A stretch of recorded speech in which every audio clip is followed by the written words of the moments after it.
All right. Well, you know him very well. He's sold about 35 million albums. You, without a doubt, have heard his songs somewhere, someplace. It is the Kid Rock. Do I call you Kid? Do I call you Rock? What do you go by? I'll answer to about anything. Good morning. Good morning. Great to see you. I was just to get me in the mood here. I was watching Woodstock 99 just Oh now. boy. And Uncle Cracker is the one who's introducing you, correct? As you're taking the stage in a white mink coat. Yes, sir. Yeah, he was started out as my DJ and the kid that used to go buy cheeseburgers and cigarettes. Well, as I stepped away, he sounded like Zach De La Rocha from Rage Against the Machine. I mean, just all that attitude and wow, what a time, huh? As you broke out there. Yeah, that was one of our big I guess you could say kind of milestone moments, breakthrough things, probably MTV 99 and Woodstock. Those were kind of really what introduced me to the masses of people. I want to talk to you about that, but first let's get to the latest and greatest. Rock the Country. So you're going to 7 smaller towns across the US, and it's kicking off in Gonzales, right outside of Baton Rouge at the Lamar Dixon Expo Center. Any one of these artists could sell probably 10,000 tickets on their own. You're putting them all together here. Tell us about it. We wanted to, I partnered with Premier Entertainment. And we wanted to do something different than a lot of the festivals that are out there. And while we don't want to exclude anyone, we wanted this to be a very patriotic event. People who work hard, love this country, give them a place to come and celebrate all things America and hear some music and just have a great time. We thought that was really entertainment value for that part of the country seems to be really lacking. And I think that's why you have shows like Duck Dynasty and Yellowstone that got so huge, because there's this underserved part of the country and we wanted to take some music to those people and we wanted to do it in small towns. And the lineup, Travis Tritt, don't you wish you would have written Great Day to Be Alive? I mean, I think he wishes he wrote it. That was written by a great songwriter by the name of Daryl Scott. He also wrote A Long Time Gone that the Dixie Chicks had a big hit with, but Travis, yeah, he's one of the best. He's one of the best, one of my favorites, great friend, as well as Hank Jr., who's on the night I'm on. But people should know Jason Aldean headlines Friday night. I headline Saturday night, and then they should check rockthecountry.com if they have tickets or they're going to get tickets. If they want to come for both nights, great. If they want to come for one, then the lineups are posted on rockthecountry.com because we've had a couple small problems with the secondary ticket sites, like where we call them scalping tickets on places like StubHub and whatnot, where the lineups get very confusing. So we want them to go to rockthecountry.com to make sure that they get all the correct information there. Yeah, research what you're buying, obviously, before you purchase your tickets there. So, and this is an outdoor show, correct? Yes, sir. Okay. Well, springtime in Louisiana is the time to come. So before it becomes 500 degrees down here, it's the beautiful time of year. So we hope we beat the hotness of Mother Nature. That's for sure. Kid Rock, looking at your career, your body of work, you've had many hit songs. The biggest song in your career from a commercial perspective is the duet you did with Sheryl Crow, Picture. You have 345 million views on that on YouTube. It went to number 4 on the charts. How do you perform that song live, and how do you reflect on that hit? Yeah, it's been a lot of different ways live. Currently, usually it's one of my background singers comes out and sings Cheryl part, but you never know who's around. I've sang that with everyone from Martina McBride to Gretchen Wilson to Leanne Rimes to just a host of people throughout the years with, Miranda Lambert and the Pistol Annies with so many people. So, if somebody's there, tags along, that can say, I've pulled girls out of the audience to sing it before. Just said, does anyone know this song? And girls raise their hands and boy, that's a hit or miss. But actually a few times I recall having some girls coming up and nailing it and the crowd goes nuts. So it's just one of those songs where, I can kind of play it with my eyes closed backwards or forwards. So it's just kind of whatever it is on the night that it happens. We love, this is rock and roll. We love things to happen spontaneously. Yeah, that was your second big hit album. I know you've done a lot of work before Devil Without a Cause. I watched a couple of your interviews where you talked about it's kind of like the rock band who comes out with the ballad, the radio execs are like, what, or the record execs, what is this, right? Oh, exactly. Yeah, the top record exec that signed me at that point in my career after Double Without a Cause was a big success, and I came with that song on the next album. Yeah, they said that was going to ruin my career. And the checks are still clearing, right? The checks are still, yeah. When you have Double Without a Cause come out, so this thing sells 14, 15 million, whatever it sold, probably more than that. I mean, you're in a territory now of like Bruce Springsteen, Born in the USA, Nirvana, Nevermind, like Van Halen, 1984. I mean, when you break through like that, is it exciting and also like, oh crap, I'm in a category possibly with those people. That's very kind of you to say that. Only thing different is I'm kind of the punk rock rebel now because I'm the conservative out of all of them. Well, I got my music questions lined up here, but you have been an outspoken person. You know, I'm a sportscaster, so I cover athletes like Drew Brees, and some people say he should run for office, and I say, well, I don't want him to because that means half of the population may start to dislike a guy they've loved for a long time. How do you? I mean, is it political? Is it just your beliefs, or what is You it? know, and in all honesty, I had hit a point years back where I've been very blessed and worked my butt off and saved for a rainy day, we'll call it. And at that point, I've always been vocal about being a patriotic person, how much I love this country, our military, hardworking folks. And at that point, I just saw the direction of the country and I started to really speak out on it. And I know I don't like other celebrities sometimes speaking out of it. And all of a sudden I became one of those people. But, I just care about this country too much and the people that she holds. And so I stand up for what I believe in. I've never been a fence rider. I pick a side, I pick a team, I stick with it. And, I just try to keep it honest. Sometimes just maybe I speak out of turn a little bit, if I had too much to drink. And it's not that I didn't mean to say it. Maybe I shouldn't have, but that's kind of what you get with me. I like to say that since day one, I've had the same attitude. I haven't changed a bit, but boy, the times sure have. Well, for example, Woodstock, that's 25 years ago. But Mhm. I'm watching it, and you at one point say, I ain't into being all political, saving the whales and telling you to go see a shrink. And then you said the only political thing I'm going to say, and then you said something about Monica Lewinsky and Bill Clinton at the time. Yeah, I think I called him a pimp. Nobody's the same as they were 25 years ago, right? So, Sure. that's the progression in your career and as a person and all that.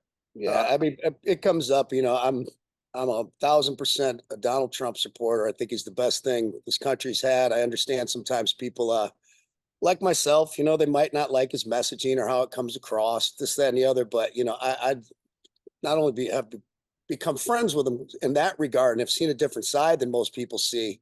And trust me, my main focus in life is I don't hang out with knuckleheads, to a certain extent. Only people are going to influence my life, be positive people, and he's one of them. But when I strictly look at the policies he had in place and what was going on, from keeping us out of wars to energy independent to, controlling our borders, from everybody working from whatever minorities to, to the middle class and up, everybody was doing good. And that's what I look at. So, like it or not, that's my politics. Got you. I don't. I work here in Baton Rouge. I cover LSU sports. I don't know enough about the world. Love LSU. One of my good friends down there, Stephen Peterman, won a championship there under Nick Saban years ago. He's one of my best friends. He lives in New Orleans. Peterman is amazing. Yeah, we covered him. Big bald head. Yep. 2003 national champ. They showed you on the sidelines this year at the LSU. Yeah, he was with. Yeah, Stephen was with me at the Alabama. I'm a big Alabama fan. I just love the SEC, which is kind of crazy, being such a Michigan sports fan my whole life. And I still love Michigan State and all things, but I've just fallen in love with the SEC, especially Alabama. Like I go to any SEC games. I just think I would go to an SEC big game than I would before I went to the Super Bowl. So you're a Michigan State guy, not a Wolverine. That's tough to say because I know Harbaugh, he's brought his family to my shows. They're good folks and they're Kid Rock supporters. But my mother was a cheerleader at Michigan State. My father went to college there, so did my brother. So I never made it that far. But yeah, I do like Michigan State probably over Michigan first. Okay, and the Lions head coach Campbell, he played Yeah. for the Saints in 2006, and it was kind of ironic. They had a year this year that was very like the Saints in '06, where they had the Cinderella year. They were one win from the Super Bowl and didn't quite get there. I know that was heartbreaking, but they're definitely heading in the right direction.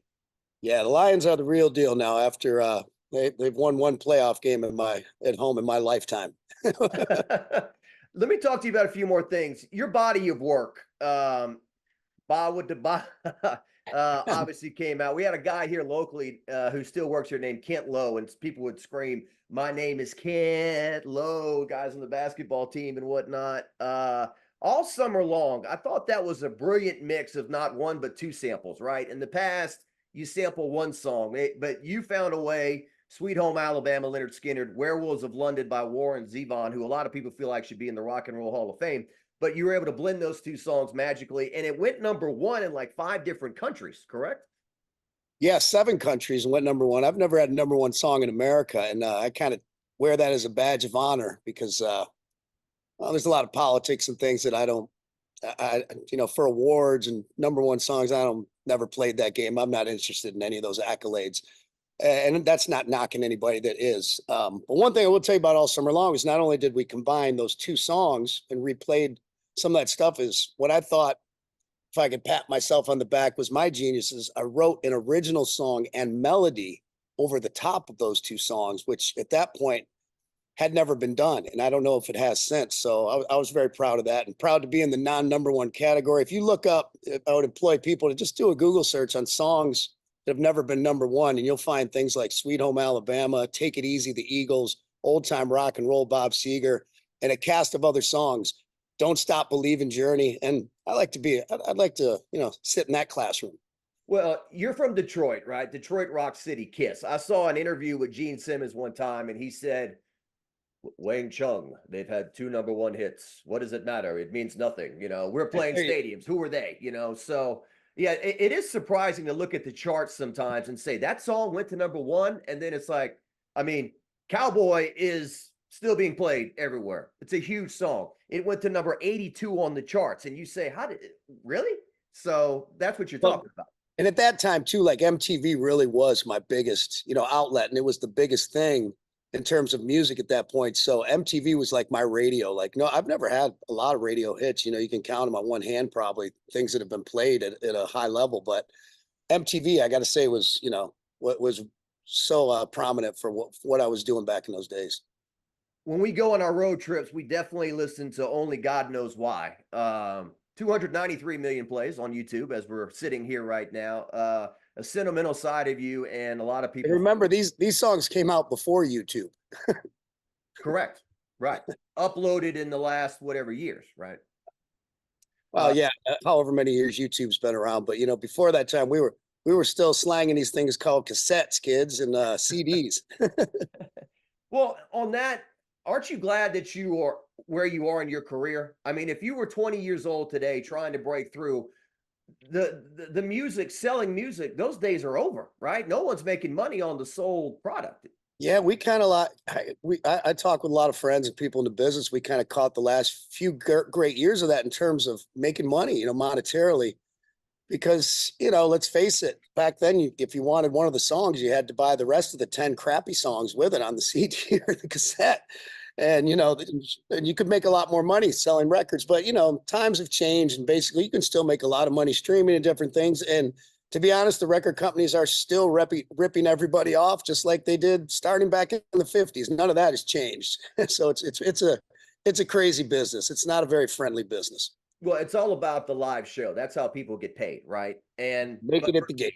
yeah, but for somebody to go see you live, the songs have to hit first. And these days with Netflix and all these different things yanking at people's attention, it's just so hard, I think, for somebody to break through.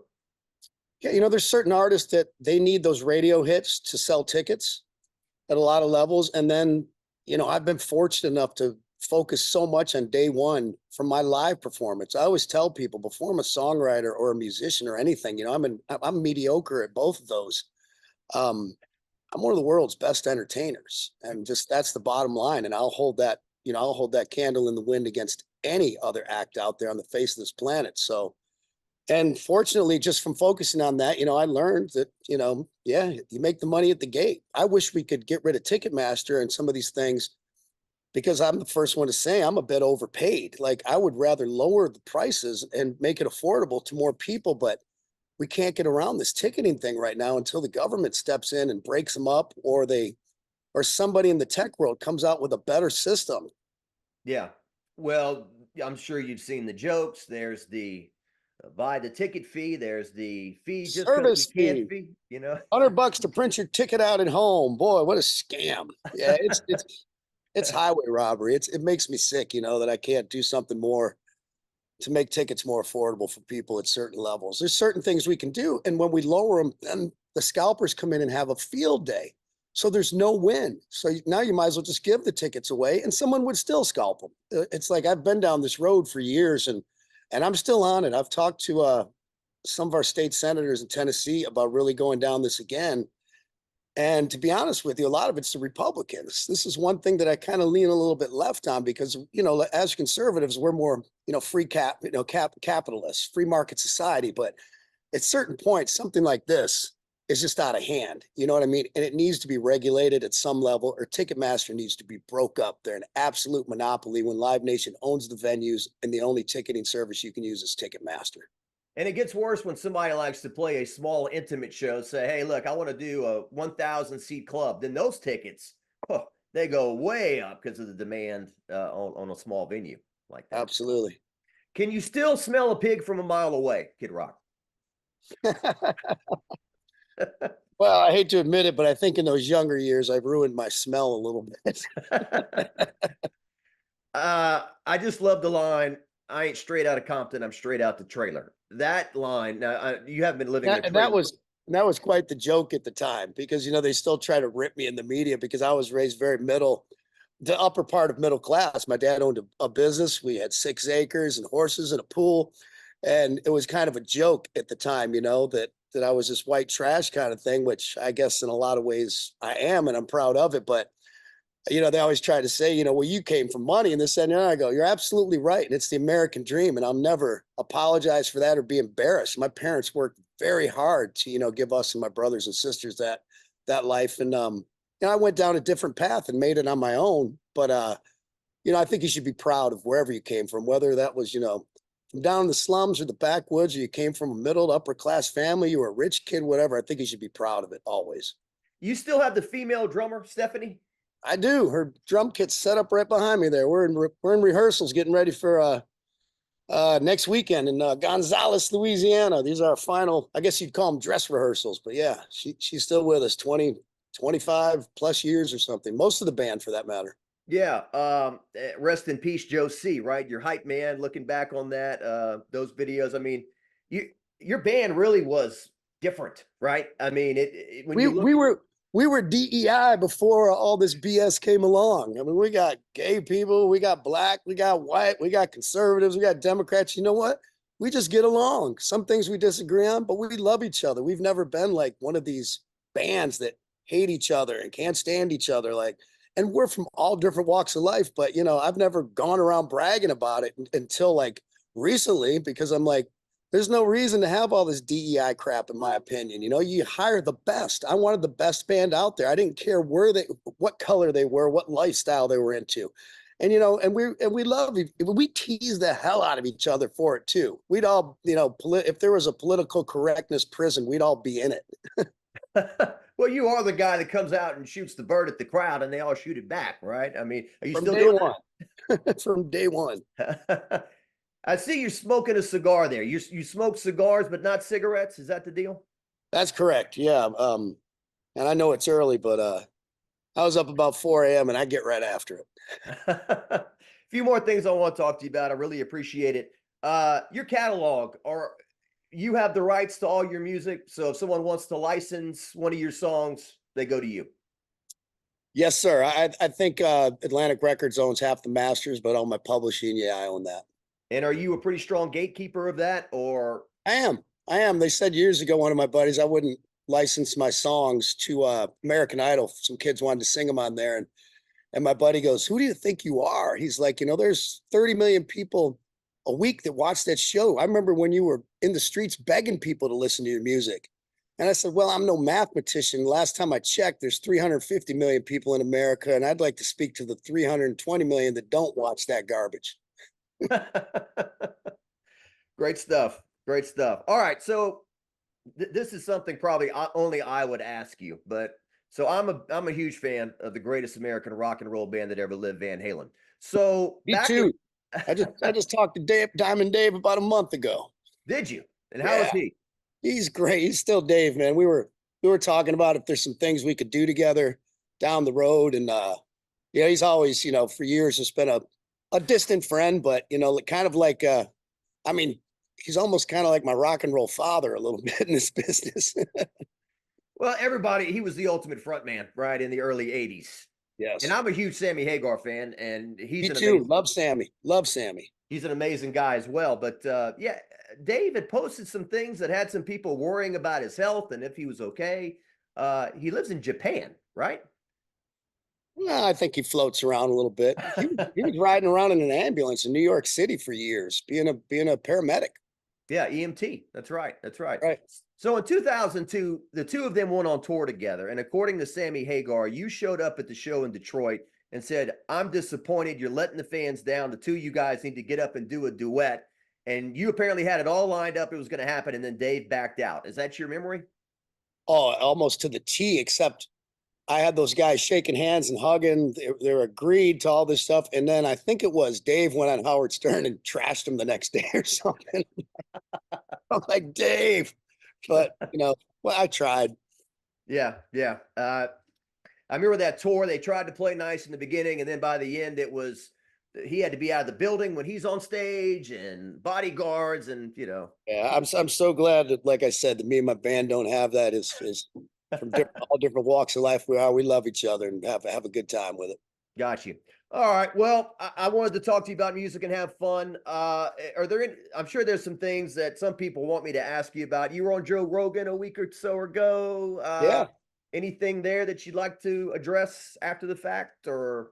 it's long. It's too long. I was on there for 3 hours, and I'm like, hey, I came on here to promote this rock the country thing and my rodeo that I'm the Kid Rock's rock and roll rodeo I'm doing in Texas. I was like, can we talk about that at all? I'm like 3 hours of politics and this, and I'm like, I'm happy to talk about whatever you want. I don't necessarily think people should be adopting my views as policy necessarily. I'm not really equipped to speak on it, but I'm happy to run my mouth and talk garbage about anything and anybody. But I'm still kind of navigating those waters. I think actually today or it should be out whenever this airs is I just did a great podcast with my friend Theo Vaughn, and I thought that one was really, really good. So Yeah. I want to check that out. I really, Theo, much like yourself right now, I'll give you a lot of credit. You said you're a sportscaster. You're really good at this. I've done a lot of interviews throughout the years, and you're very, very good at this. I feel right at home talking to you, and I don't feel like it's a gotcha moment. And you can ask me any question you want. I don't care. But Theo was very good at it too, I thought, out of doing the podcast with Joe, who I love Joe. I did one with Bill Maher, opposite, he's left, I'm right. And we had a great conversation. But I think Theo was my favorite one yet. I got complimented by Kid Rock today. The rest of my day is gravy, I tell you.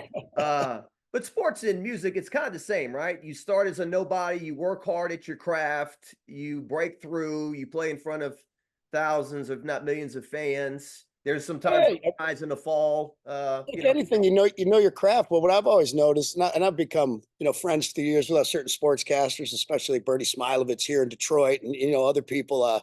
So I've noticed from the sportscasters and guys like they don't like me. They don't take themselves too seriously. They give you the facts, this, that, and the other. They shoot a little opinion in here now and then, get a laugh, and I'm like, it's kind of it gives you information, but it's also entertaining. I think the news needs a little bit more of that.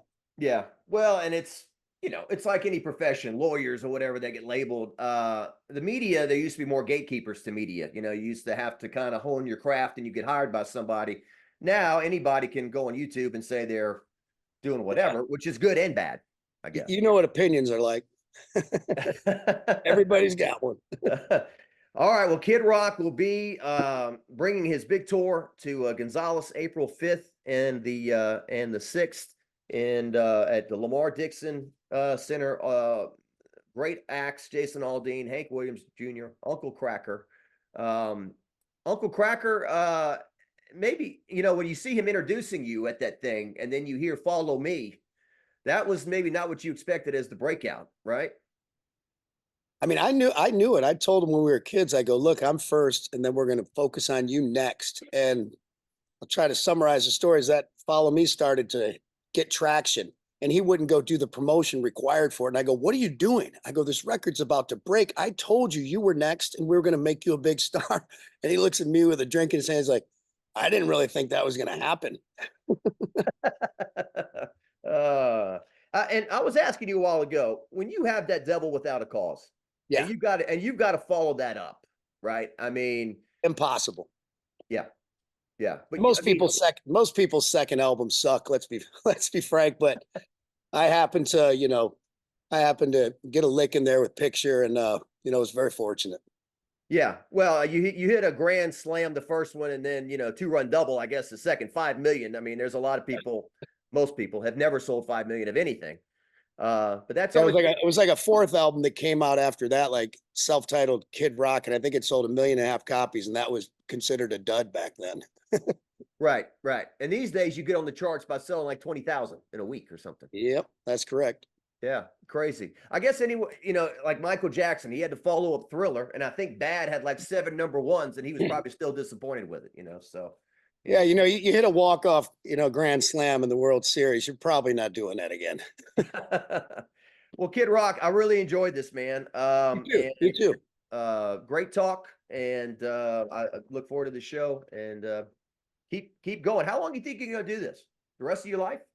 I said I was going to retire 2 years ago, but I mean semi-retire. I don't know. I'm just, I'm in physically and mentally the best shape of my life, arguably. Like I've really gotten healthy and doing all the right things. So that makes me kind of want to get out and do it a little bit more. But I don't want to go out on the grind. And it's the rock and roll lifestyle is not a place to live a long, healthy life. So I'm trying to balance that out right now. We see people who've done it, like Mick Jagger and other things, and I'd like to follow that lead a little bit more. But I'm fortunate enough where I can kind of pick and choose. We're only doing 9 shows this year, and Gonzales, Louisiana is one of them. Good deal. Yeah, I saw you on CBS this morning. I think you said the 2 hours on stage is amazing. It's the other 22 hours leading up to it that kind of kicked my butt. Yeah, the 2 hours on stage is awesome. It's the 22 in between the shows that can get you in some trouble. So I fly home after the show every night. Good deal. And I saw you drinking some Bud Light the other day. The people here in Baton Rouge, Mockler Beverage, they're good people. Yeah. And those are the people I was worried about. And actually, I think I've said this. I've become friends with the CEO at Anheuser-Busch. And those guys actually get it. They're good guys. They messed up. They made a mistake. And I think, they got a spanking, a well-deserved spanking, but I don't think we want to kill this company. People that work for them, just like you mentioned there in Louisiana or whatever, they had no dog in this fight. So I'm like, okay, let's move on. There's other companies to go after. I mean, look at what Planet Fitness just did and Starbucks and, Ben and Jerry's. I'm like, there's other places I would choose to spend my money before those places, but I don't want to hold Bud Light's head underwater and drown them for making a mistake. I think they got the message. good deal. Kid Rock, keep rocking, brother. Thank you. Thank you, man.